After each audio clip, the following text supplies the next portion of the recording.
So ganito yung gusto kong upuan. Gusto ko sanang ipalit dun sa RZ4E namin. Kasi ito, may mas makapal yung side bolsters niya. Mas komportable. Tsaka to, mas ano siya, mas medyo naka-raise pa siya ng konti. Tapos, ang mahalaga, may height adjustment.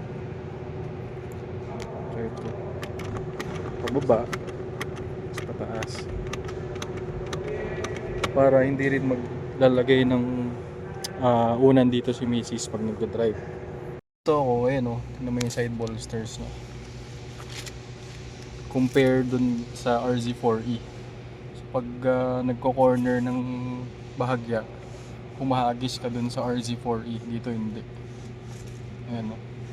So yan yung mga balak kong upgrades dun sa RZ4E namin, si Turbo. Ito, sa RZ4E wala niyan, so nilagyan ko na ng grab handle. Tapos ito soon yung mga ganito. Soon papalit ako ng visor. Dalawa.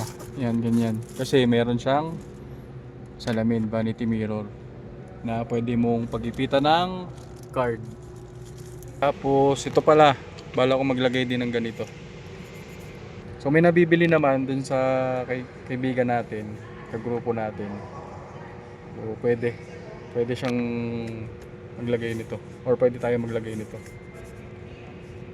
Naka-integrate siya dito. Pwede siya makontrol sa steering wheel.